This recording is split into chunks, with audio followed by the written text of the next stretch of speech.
Aujourd'hui, une vidéo complètement hors sujet par rapport au thème de ma chaîne, mais j'avais envie d'écrire un petit texte, vous raconter une histoire en fait.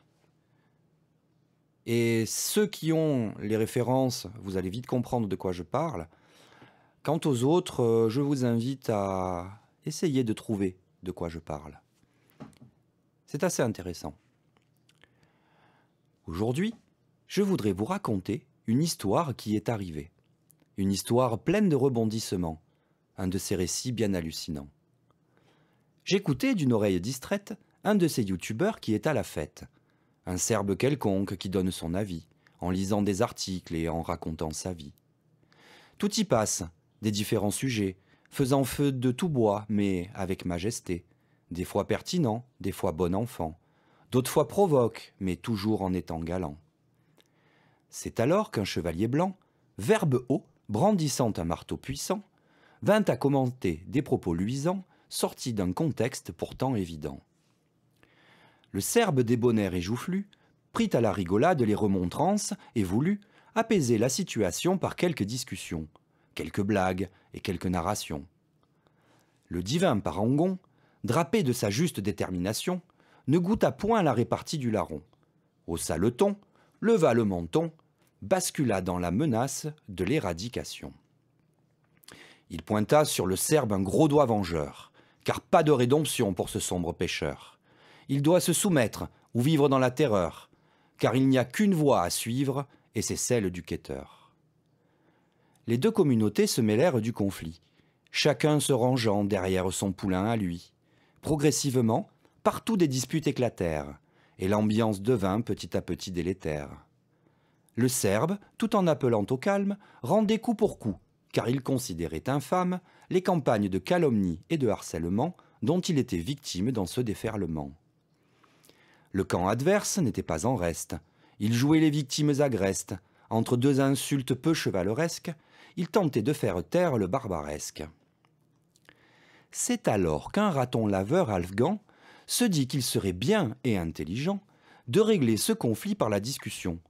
Mais il était loin d'imaginer les répercussions. Gentilhomme, le Serbe accepta la solution. Il se prêta de bonne grâce à cette volition. Le parangon, gonflé de mépris, lui, refusa d'emblée, puis orienta son courroux sur le raton navré.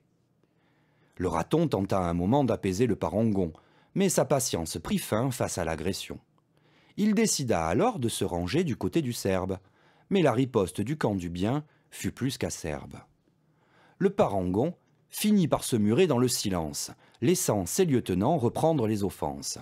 Ceux qui se clamaient les justes et bons décidèrent de détruire le beau travail du raton. Usant de procédés abjects et avec abnégation, ils s'acharnèrent sur le raton et son équipe, mais ils faillirent se casser la lippe lorsque le raton se révéla être un glouton.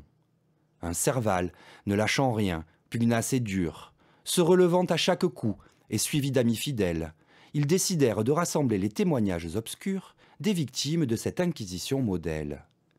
Les lieutenants commencèrent sérieusement à s'agiter. Ils tentèrent malhabiles de réécrire l'histoire, jouant de sornettes mais avec difficulté, car de moins en moins de personnes étaient promptes à les croire. Leurs arguments tournaient en rond, tant ils étaient suspects, allant jusqu'à menacer le Serbe de le faire sauter.